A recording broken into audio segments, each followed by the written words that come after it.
Good afternoon. I have 1:01, sorry, 1 minute behind schedule. Good afternoon. This is Patricia Slavin with JPIA, and we are here to conduct a 1-hour informational webinar for our members about reporting accidents. We call it Accident Reporting 101.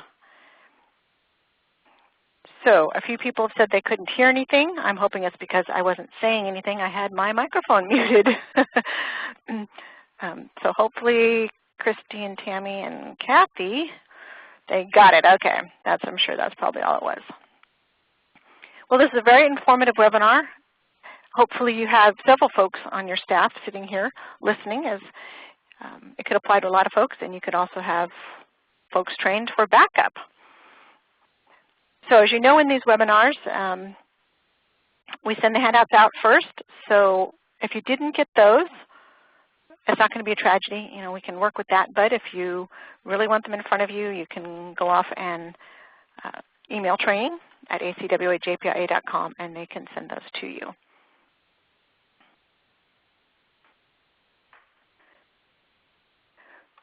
So we like to do a little bit of introduction since we have, looks like 37 people on the line here, a lot of folks from a lot of places. So the way we communicate today is down here on the right. You have a box, and it is empty right now, and next to it is a little button that says send. It's kind of depending on your computer where that sits over here, but towards the bottom. And that's your chat box. And you can put your cursor in there and send messages out, as Christy and Tammy and others did already. And the tab there at the top should be clicked on all participants if you want everybody to see what you're saying, or you have options there to select just the host or just a certain attendee if you'd like also. But for the most part, we like to see what everybody has to say. So if you don't mind just clicking that all participants and sending. So what I wanted to do is get your fingers warmed up a little bit, and just why don't you just type where your district is, where you're calling from, and with that, 1 or 2 words to describe the weather outside your window.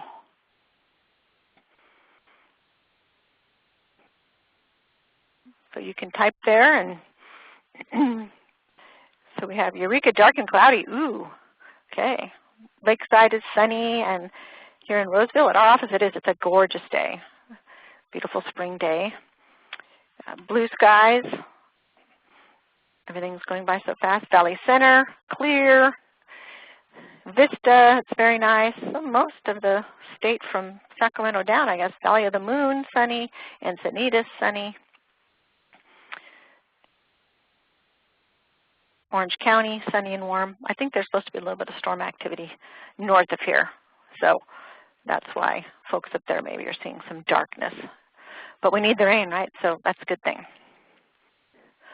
Well, so I wanted to introduce today's speakers to you. We have Dick Damon, the Liability and Property Claims Manager. He's going to be the main presenter here today. And along with him is C.C. Wuchter, who is the Senior Claims Examiner here at the JPIA.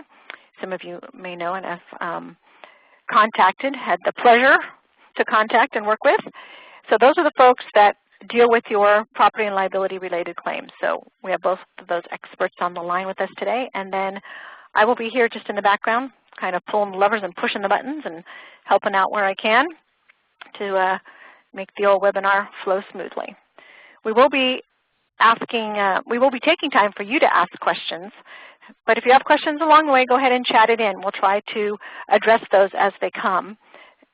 Otherwise, we will, have some time allotted and stop and see if there are any questions that folks have. So this is kind of your time to get those things answered that maybe you aren't sure about or not sure how to proceed with. So with that, I'm going to go ahead and open up the microphone here for Dick, and I'm going to turn over to Dick to present what we're doing today. There you go, Dick. Okay. Well, thanks for joining us today. I know you have I know you're all real busy, and I'm glad that you took the time to attend this webinar. Like Patricia said, I'm the Liability Claims Manager for the ACWA JPIA, and CC, as you know, is the Senior Claims Examiner.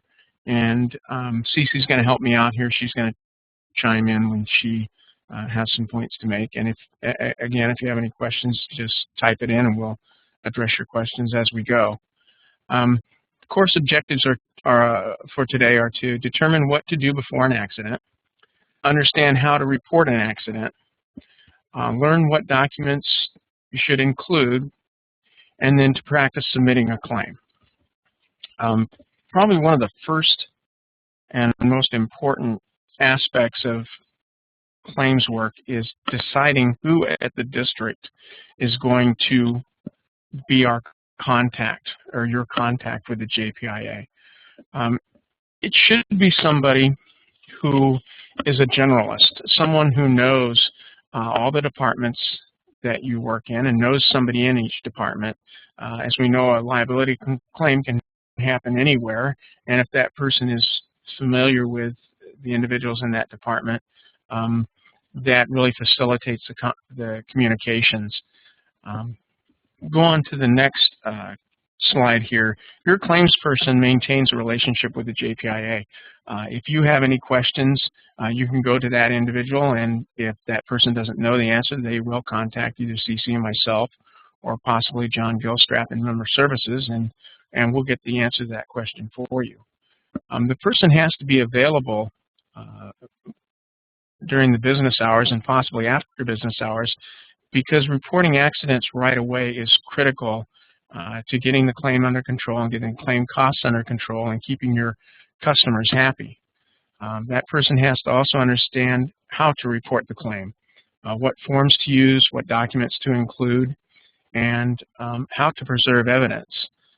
Preserving evidence is key to a successful claim resolution. If the person isn't familiar with what evidence they need to preserve, again, they contact either CC or myself or John Gilstrap, and we'll walk you through the process. The individual who is tasked with handling claims at your district needs to have good communication skills. They're going to be communicating with the party who's suffered damage or has been injured, and they'll need to walk them through the process of getting in touch with the JPIA and what to expect. So they've got to be a good people person as well. They have to be able to talk to people and explain things in a manner that they can understand. Okay. Why must you report the claims early? Can anybody answer that question? Anybody want to take a shot at it? No? Yeah, so you're money. asking why, yeah, why the longer it sits? What's that? What's the issue there? Anybody else who wants to chime in there? Yeah, minimize exposure, exactly. Anybody else? Okay, well, let's move on to the next slide. Because the longer it sits, we got another one here. Stories can change, yes. Memories can fade, evidence disappears, absolutely. Collecting evidence, yes, absolutely. All good answers. Anyone else? And it looks like Jim is the one that hit the nail on the head with that one from about money. Yeah, because the longer it sits, the more it costs. The more it costs. Anybody care to take a guess at why it costs more? Any particularly given claim, why it costs more the longer it sits? Take an auto accident, for example, where one of the employees has run into another person's vehicle. What could drive costs up if the claim is unreported for a period of time? From your experience at your own districts, can you answer that question? Anybody want to take a stab at it?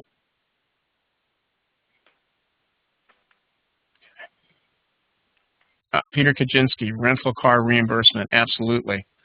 Person's going to want to be in a rental car, and if you let it go for a week before you turn it in, possibly they've already got themselves in a rental car. That costs money. Workers' compensation injuries. Yeah, if the other party's injured while they're at work, absolutely. Damages unable to be mitigated. Yep, there's another thing. If they just take their car into the shop, any shop, and get it repaired for any costs without documenting the damage, absolutely, the damages could go up.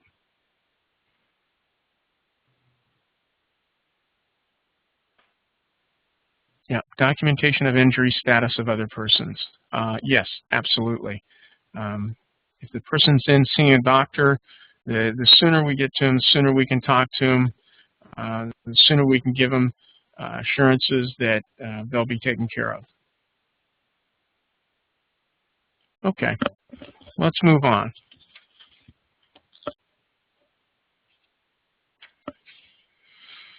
Okay, so this person that you've selected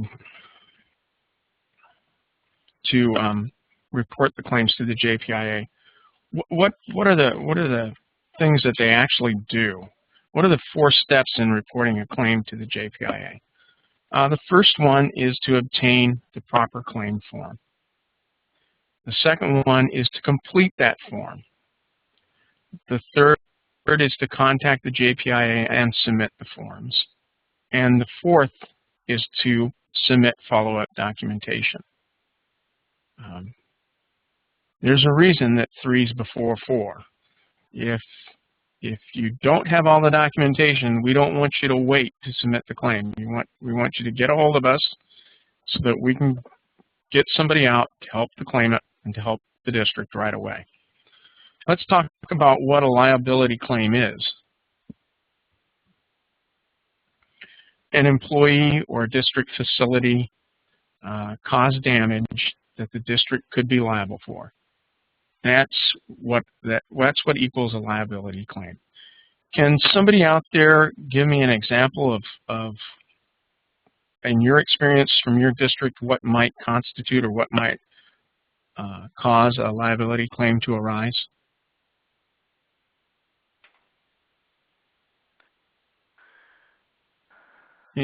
Yep. Oh, water main break, absolutely. One of the most common ones that we get. Water main breaks and someone's house gets flooded. Landside customer attributing to our leaking pipe. Yep. It's critical that we get out there right away. Canal failure. Yep. Canal breaks, floods a house, or it floods a field. Vehicle driven by employee rear ends another vehicle. Yep, happens all the time, unfortunately. Peter Kaczynski, a slope washout. Yeah, a lot of different reasons that a slope washes out. Sometimes it's because the district's pipe has leaked for a long time. Employment practices, yep. Power line down from pole being hit, yep. Sewer backups from clogged laterals, oh yeah. Absolutely, you guys are hitting them all right on. Sounds like they have some experience with some of these, I think. Yeah, yeah. Well, let's take a look at what we got here. Auto accident, check. Got that. What's the next one? Pipe break, check. We got that one. Wastewater accident, yep, we got that one. These are interesting, these wastewater accidents. It's just not that a sewer line backs up or a lateral line backs up, but sometimes you'll have overflows from the stations, the lift stations, and that's what causes us some of our most substantial losses, because the wastewater will flow into a different body of water, like an artificial lake or a lake, for example, or a stream. It's good to get us involved in those right away so that we get to address the issues up front, get to find out exactly what the extent of the overflow was. Canal breach, yep. One of the largest losses we've had to work on here at the JPIA is when a canal breached and it flooded a fertilizer distributor. And it happened to flood the fertilizer distributor at the worst possible time of the year, which is when the farmers in the area needed fertilizer. And it wiped out their entire supply. District got a hold of us right away, and we were able to work with the fertilizer distributor to restore their product supplies and get fertilizer to the farmers so that they didn't in turn wind up submitting claims for inability to plant their crops for the year. That's where letting us know right away really helps out. What is the next one? Employment practices. Got that one. Those are some of the most sensitive claims that we handle here. Knowing about them right up front, right away, allows us to determine what course of action to take with that claim, resolve it early, or continue forward with litigation. So, Dick, would that include things like, discrimination, or like a file, someone who files discrimination? Yeah, discrimination, retaliation, sexual harassment, discrimination based on one of the protective classes, as Patricia said, like gender, race, religious affiliation, those type of claims. Typically, the districts do a real good job with those, documenting what's been going on. Typically, it's been going on for a long time, and they've done their investigations, and we're in a really good position in most cases to determine what to do with that claim. Most of the work's been done. We look at it and decide if it's something to resolve early or go forward. Let's see. No. If under 15 employees in the district, discrimination does not apply. No, that's not true. Not at all. Just because you're a small organization doesn't, you're not exempt. In fact, no organization is exempt. Okay, and what else have we got here? Any other questions on the discrimination? Okay. Worksite accidents. It is critical that you'll let us know if you're dealing with a worksite accident claim, especially a liability claim. Typically, these claims involve auto accidents at construction sites. Some construction sites that are controlled by the district, other construction sites that are controlled by contractors that you've hired. The injuries that we get out of these types of losses are severe. They usually involve either death or a severe injury like quadriplegic or paraplegic. It's really critical that you let us know when these happen so we can roll somebody out there. And we had one where the district was having a facility built, and a subcontractor employee got in there and went to test some electrical panels, and it turned out that the panels were wired improperly, and unfortunately he died as a result. The district let us know right away. We rolled our attorney out there. They took a look at it. They were able to document how another subcontractor had miswired the panel before it was accepted into our system, and through good risk transfer, we were able to place the general contractor on notice, and he stepped in and took over and dealt with the heirs' claims, and wound up the district didn't have to pay anything on that. Last one is slip, trips, and falls. These are the ones that usually arise out of your manhole covers or your valve covers or your meter covers. Either the cover has, dropped below the surface or has risen above the surface, or the surface has changed, or the cover's just missing.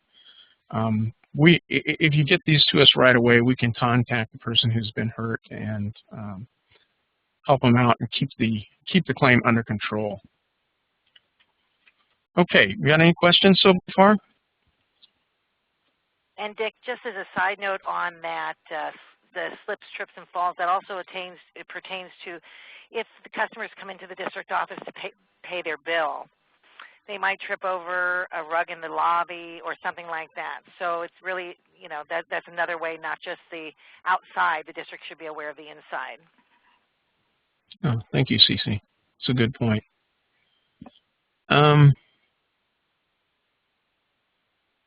Yes, Christy asked, the last two items relate to people other than employees. That's correct.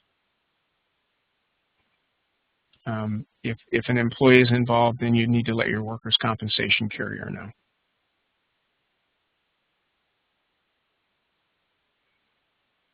Okay, did we have any other questions here? Did I miss one?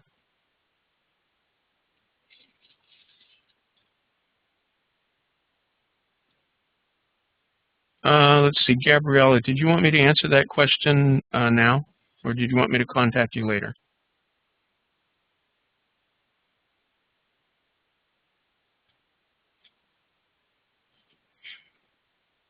Okay, we'll move on.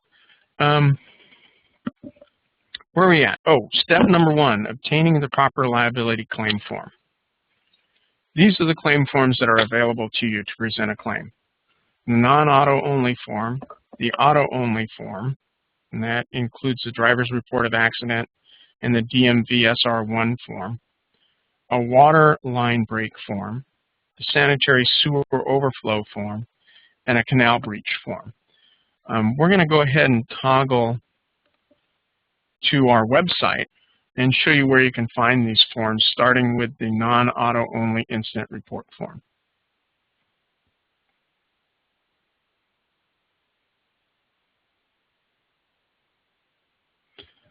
Okay, we're in a backup one.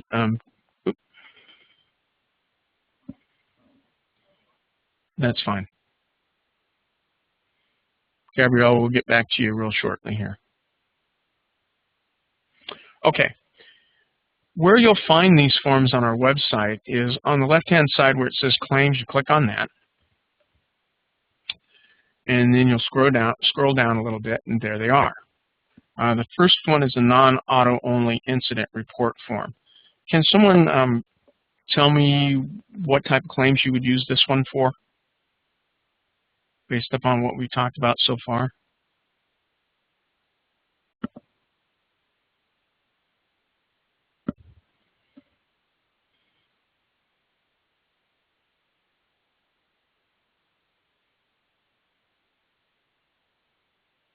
Okay. Well, this one you would use for things like a slip, trip, and fall. That would be a good one. Whether it's outside or inside the district facilities, that's what you'd use this form for. I'm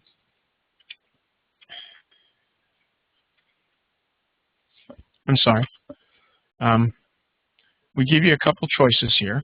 You can submit the claim online. Here's the online form. You fill this out with the information that you have, and then you submit it electronically to us. And then we have another option for you, and that is in the Word format.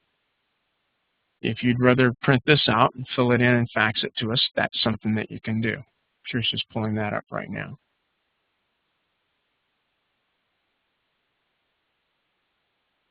There you go. Just print that out, fill it in, and fax it on over to us. Any questions about this one?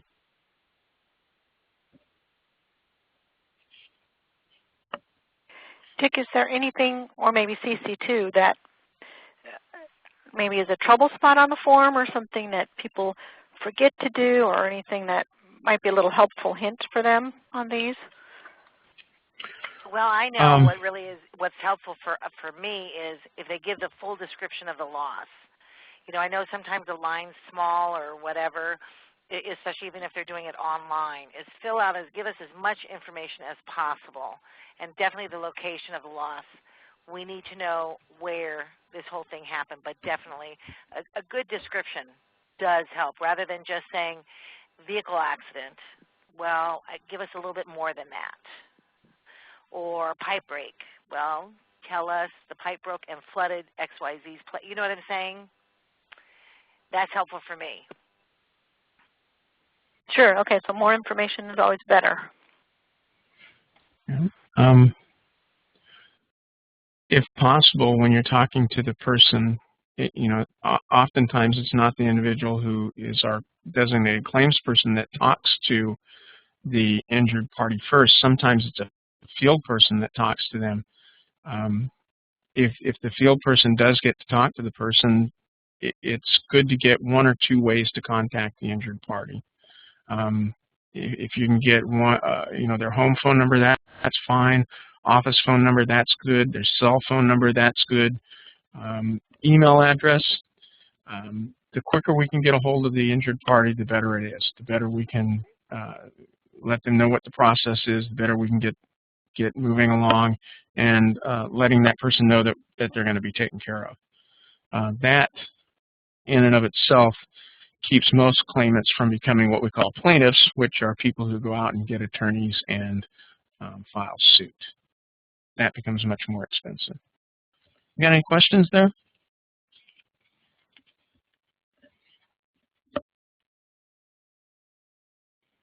Okay, the next form is the auto-only form. You're in the same spot on our website. There it is, auto-only. Once again, you get that in 2 formats. You can fill it out and submit it to us online. It's one way. Second way is you can print it out, fill it out, and send it to us.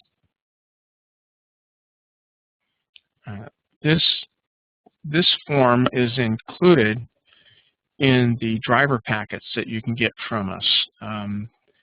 We have a driver packet that has this particular form in it. It has a driver's statement form in it and some other documents in it. You should have them in each one of your district vehicles. If you don't, give us a call this afternoon and we'll see if we can get some of those out to you. It's critical that your drivers have this because what happens is they're the first one that's at the accident site. Some of the districts will roll their supervisors out to the accident site. Well, by the time they get there, it may be too late. The person may be gone. See, we have a question here. This form is completed by the agency, either, the designated claim contact at the agency completes this form. They get their information from the injured party.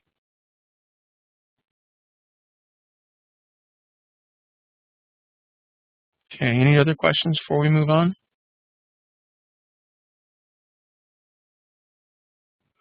Okay. Now we're going to look at the pipe break leak form. This is located in a different spot on the website.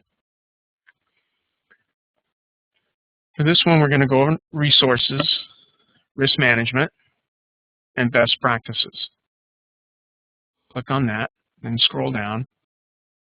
The first one we're going to work on is the water operations and maintenance. Click on that. And there you have your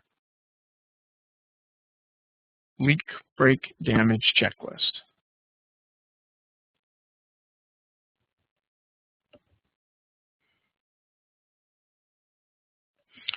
This form was developed by your peers. The risk consultants and claims worked on infrastructure failure best practices, and this is a form that your peers, district employees, developed to help them deal with pipe break claims. We'd ask that you also, in addition to filling out this form, if you do use it, that you use the non-auto only incident report form, because that form gives us information on the property owner whose home or property was damaged. So you would fill out the non-auto only and then you fill out this leak break damage form. Peter, would you like to add anything about the leak break damage form, about how the districts would use that internally?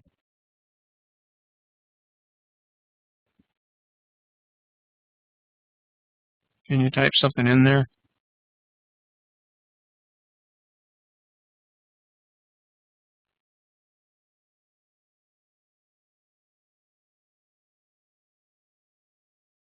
Okay, it looks like we might have some technical difficulties with Peter there. Seems he's lost his sound. The district, the way I understand it, the districts use this form internally to keep records on the different pipes that they have in the system. And it helps them predict where pipe breaks might occur, and then they go ahead and do their predictive or their preventive maintenance schedules from there. And this is some of the documentation that they use. Sometimes it helps them locate pipes that they were unaware exist in their system. Some of the districts in the Central Valley accept other irrigation district or water district into their system, and sometimes the records on where the pipes aren't that clear, so they use it that way. Okay, let's now go to the sanitary sewer overflow report. We're going to go same spot to resources, risk management, best practices. Click on that, and you can go down to the wastewater operations and spill control. And there you have it right there, the sample sanitary sewer overflow report.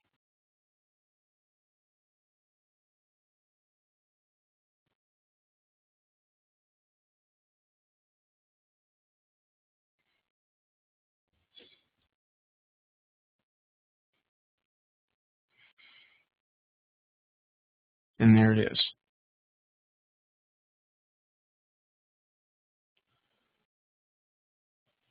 The way I understand this, the way it was explained to me, this is a form that when a district has a sanitary overflow, they have to complete as a state requirement. Peter would be better able to give you the exact laws that apply, but the team figured that, well, if they've got to report this anyway, you might as well use this form. You're not duplicating efforts. And this works for us. It gives us the information that we need to document the file and figure out how to proceed with the claim. Okay. Last but not least is a canal breach report. Again, here under risk management, best practices, canal systems monitoring and maintenance, leak break, oh, I'm sorry, no. Canal breach report. There it is. It's the fourth one down, right there. And there you have it.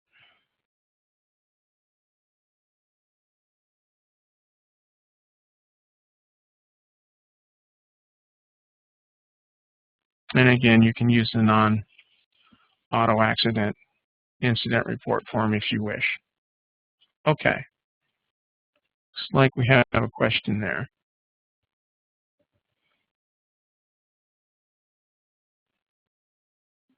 Yeah, I can't see it from here. Yeah, the question, Dick, is so JPIA simply wants a copy of the SSO report that we just showed, plus the non-auto form with the sewer spill. That's correct. We'll go over some other documentation that we may want to get, but right off the bat, we want to get this information from you so that we can move forward with the claim, and we'll get the other supportive documentation later. These are the two things that we need in order to get moving on the claim and keep the costs under control.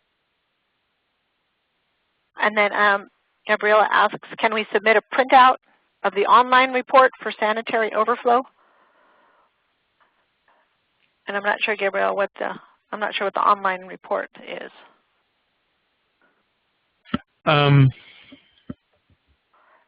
Something that they... Yeah, you could. I was wondering if she was just thinking of the incident report form that's online.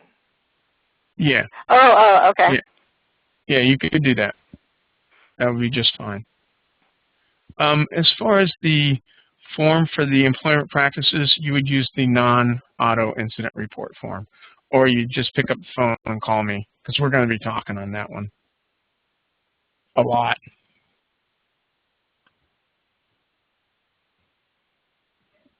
All right, is that all the questions we have so far? Let's see, can we go? Gabriella had a question earlier.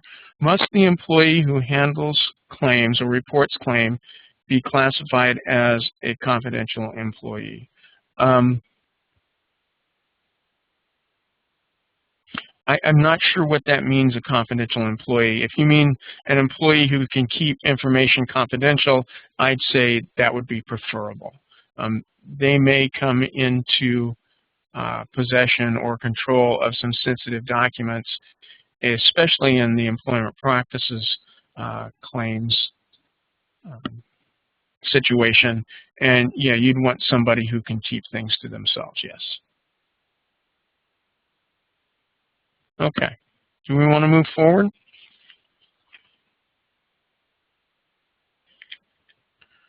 Okay. Now we've done with we've gotten through all the forms. Now Peter's answered our question here about the sewer report. It says agencies can report a sewer spill to the state online. They can provide a copy of that report along with the non-auto reporting form to the JPIA. Thanks, Peter. Okay, so now you got all these forms. What do you do with them? Do we have anyone in the audience who has used these forms before and has a procedure for handling claims that they'd like to share with us?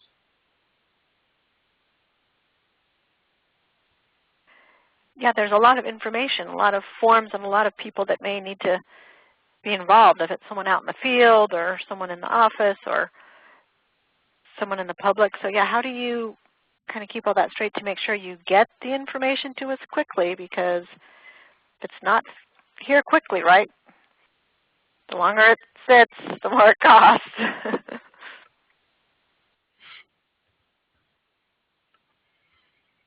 Okay, Linda's asked a question about what procedures to follow after hour breaks or overflows. We do have an 800 number that you can pick up online. It is to Cunningham, Lindsay and Associates. You can call them and they will roll an adjuster out to help you with that. Typically, I will forward my phone at night to my cell phone. You can call and we'll give you our contact information at the end of the presentation here, and it will roll to me, and I'll pick it up and I'll help you out.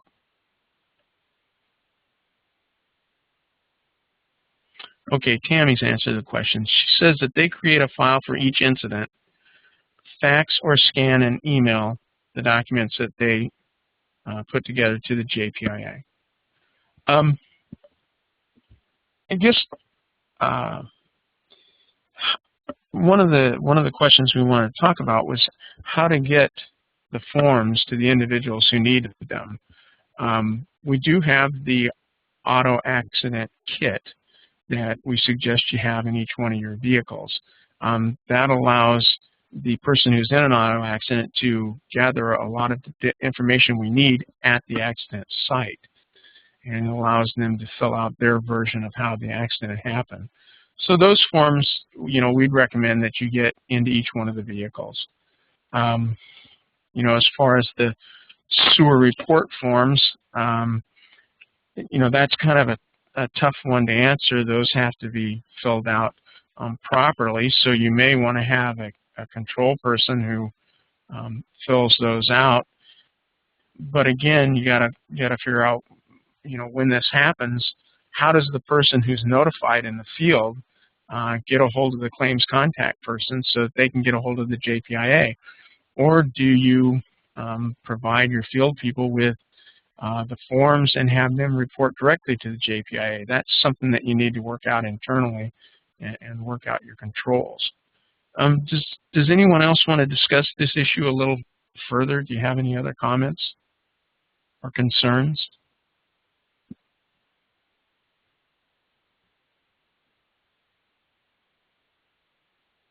No? All right, let's move on then.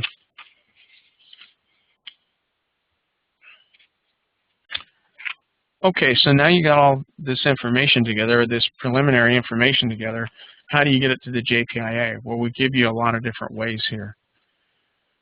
You can phone us. There's our 800 number. You can fax it to us. There's our fax number. You can mail it to us. We don't suggest you do that because the longer it sits, the more it costs. You got our website where you can submit the information online, and you have our emails. We have access to our emails 24/7, so you can email us, and then we'll get right back in touch with you. Tammy mentions that their employees submit completed forms to the safety coordinator who reviews them for completeness before sending them to the JPIA. Okay. That way you can get any missing information before you send it to us. That's good. Okay. All right. Any questions about how to contact us?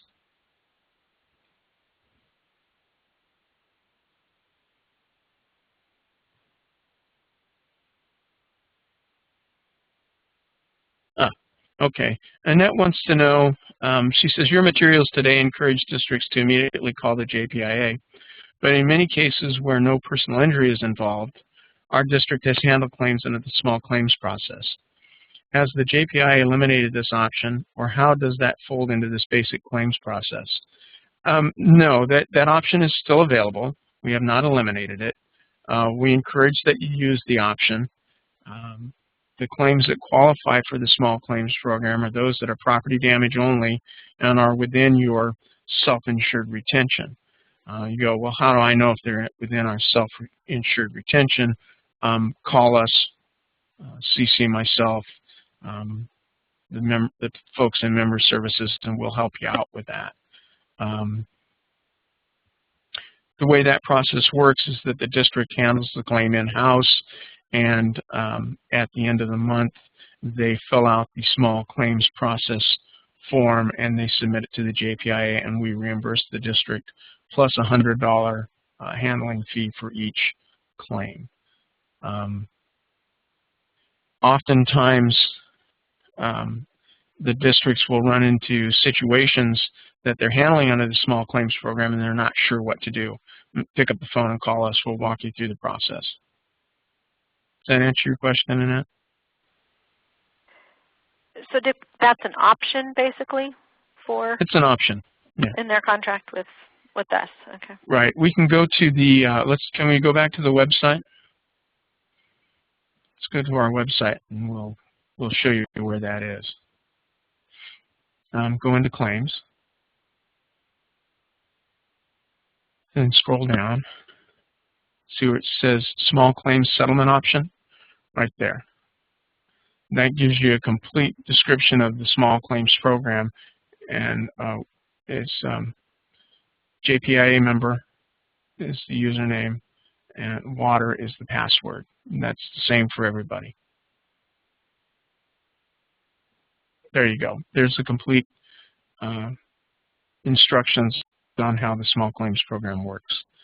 Cece and Rebecca are administering that program for us.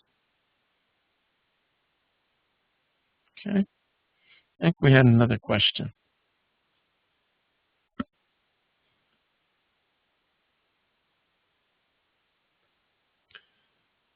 Well, Linda, in general, it's for paid claims.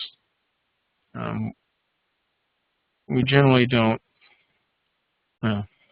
In general, it's for paid claims. Oh, that's technical difficulty there. Brenda says the chat function is only working intermittently. So we'll have to see if we can work on that. Okay. Any other questions? All right, we'll move on.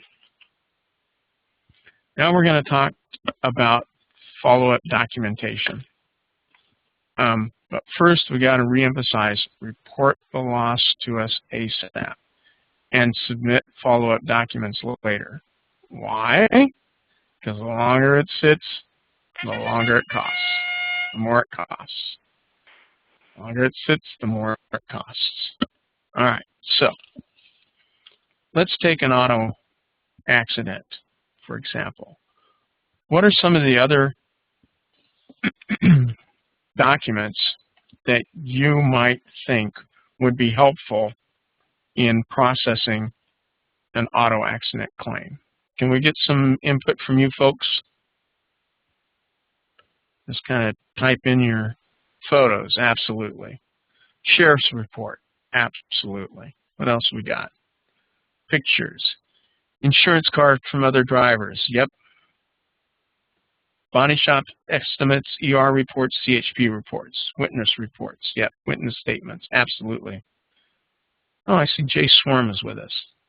Thanks, Jace. Anything else that you can think of? All right, let's check our list here. What do we have on our list? Photos, yep. Other parties' insurance, yep. Police report number and a telephone number for the police department. That would be very helpful. Ambulance company reports, if you can get them. Witness information or witness statements. We've got cards in the accident report, auto accident report, driver's report packet that you can pull out at the site and you can write down the witness information. That's very helpful. Oftentimes, you know, when we get a subrogation demand from the other party's carrier, we ask the question, what accident were you at? Because it doesn't track with anything that our people are saying. Cece, can you address the completed claimant claim form issue, please? Sure. As soon as we have, as soon as you know that someone is injured or since we're talking auto accident, or we damage their vehicle, the best thing to do is to get a claim form to them as soon as possible. This way, it's before they start talking to anybody else or put themselves in a rental car like you talked about earlier. We can handle that stuff if we are found at fault for the accident. But it's best to get that claim form, and I know it's on our website also.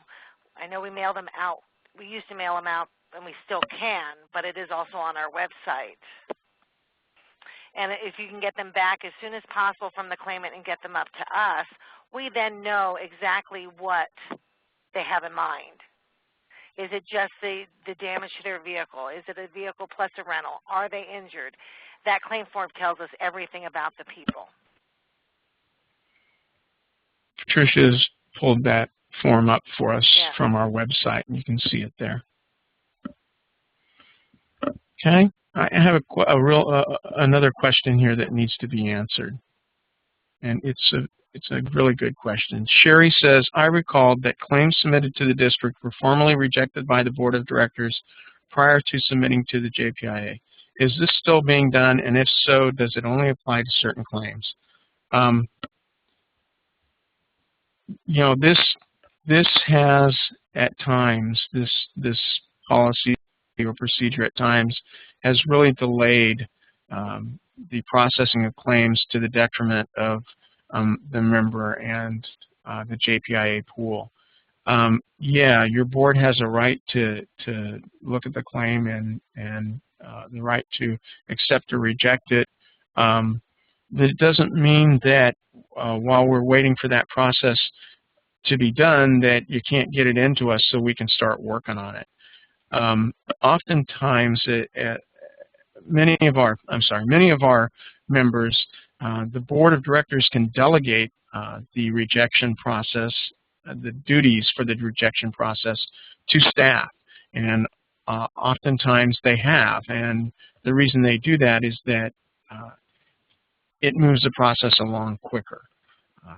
The thing doesn't sit there waiting for 30 days for the next board meeting, and then by that time, you know, the person's not only has their car sat in storage, but they've been hurting.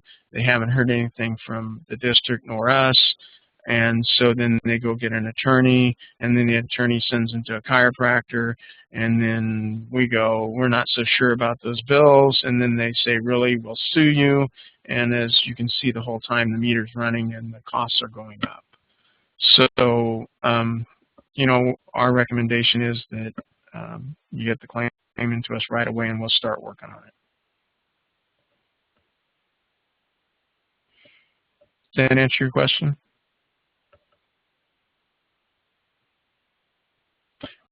Tam is asking, what is the deciding factor / factors on whether a claim should go before the board?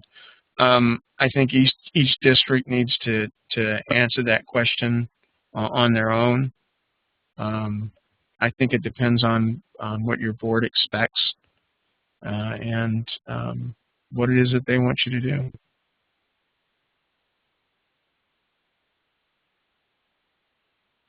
Okay, shall we move on? Okay, how about a pipe break? What additional information do you think would be good for us to have on a pipe break claim?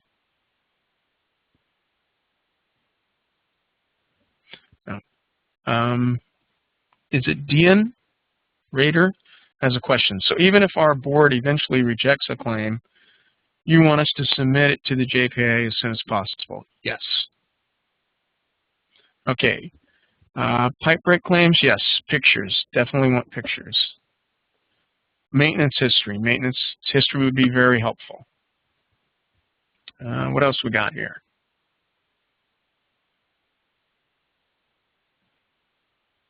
Size of pipe, location, and amount of water loss. Yeah, that's real important. It wouldn't be the first time that you know, a small water leak that you know, maybe flooded half a basement, and all of a sudden by the time the claimant gets finished, they're asking us to repair half their house because, I don't know, suddenly the amount of water that flowed through there was really, really bad. Being able to go back and identify the amount of water that had actually leaked would be very helpful. Damages, yep, a description of the damages, not necessarily a detailed estimate, but just a description.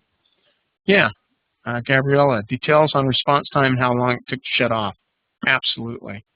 And then a witness statement. Witness statements are really good. Yeah. All right, let's walk through. Type of pipe, reason for the break. Yeah, you know, this reason for the break, this is interesting.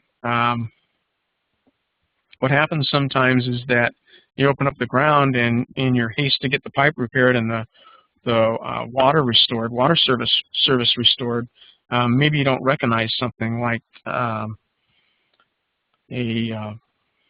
well, in one instance we had a block that was installed on top of the water pipe, and the weight of the block caused the pipe to break. Well, I already got in there and repaired the pipe and didn't take any pictures. So, you know, the alternative is now to dig it back up again and then take the pictures. So, yeah, that's a big deal. Police report, fire reports, that's good. Pipe inspection records, yeah, that's good. If you've inspected the pipe, you know, a month before this break occurred, something happened, you know, and it was good then, something happened. Was there a shift in the land above the pipe that caused the pipe to break, or was it the fact that the pipe was old? Pipe inspection records can be helpful in pointing us in the right direction. Photos good. Remediation company information, a lot of times the districts will call like ServPro out because it's after hours. Yeah, having their name and phone number is really good. And then once again, the completed claim form. Okay. Wastewater incident. Okay, we're going to walk through this because we're running a little short on time here. Maintenance records, inspection videos, that's real good because that helps us identify if there's roots in the lines and where those roots are coming from and whether or not they're causing a problem with the lines. A police report, fire department report, photos, and employee names. And then the completed claimant claim form. Canal breach, photos, yes. Maintenance records, absolutely. Crop information, it helps us to know what crops are being grown in your area. That way we can get the appropriate crop expert involved. Any easements that you have, those are real important. Sometimes you'll have flood easements. If you have flood easements and your canal leaks or breaks, there's a potential that we might not have to pay that claim. And then your completed claimant claim form. Employment practices cases, these are really sensitive cases. I'd ask that you give me a call and I'll work you through the process. These are the things that we're looking for, the personnel file, any DFEH or EEOC claim forms and investigations, any internal investigations you may have, employee contracts, MOUs, individual contracts, and then witness information. Who are the people at the district who are most likely to know about the situation? All right, follow-up documentation for worksite accidents. Accident report, any accident report that may be out there, including Cal OSHA, police or fire reports. The contracts with the contractors that you have on site, that helps us look at the defense and indemnity agreements and risk transfer issues. Your additional insured endorsements are critical. Your insurance certificates are secondary. Any witness information you may have, and once again, photos. Photos are really, really important. As far as the photos go, we used to recommend that you keep photos in all your trucks and keep photos in the hands of your field people. Now, I'm sorry, cameras in the hands of your field people. Now, with the technology that you can use with the cell phones, most of them have cell phones. Use the cell phones to take the pictures. If they've got the iPhone, they can take the photos and they can email it either to the claims person at your agency or to us directly. So you use the technology that you have available. Follow-up documentation for slip, trip, and falls, maintenance records, your inspection records on your meters, on your meter covers, photos, once again, police or fire reports, any easements that you may have, witness information, the completed claimant claim form, and if possible, sometimes there will be other property owners involved, the identity of those property owners, their address and phone number if possible. We're running out of time. It doesn't look like we'll have time to do the group practice. Rather leave it open for more questions. Do we have some more questions at this point?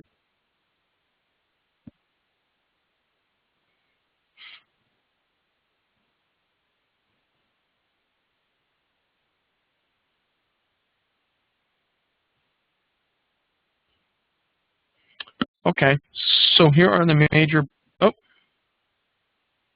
can you forward the complete slides? Sure.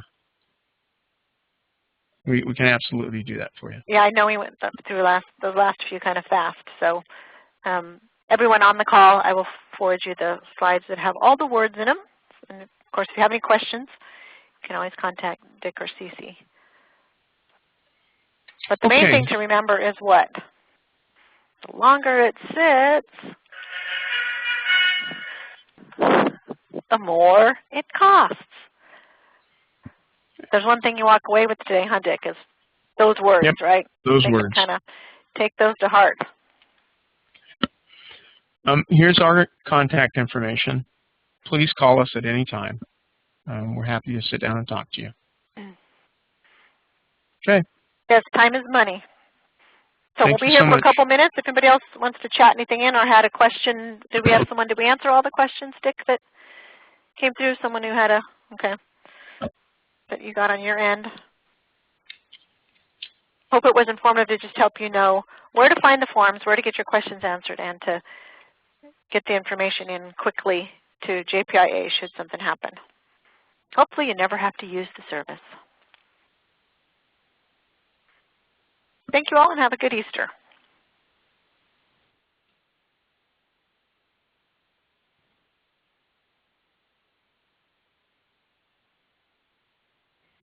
Okay.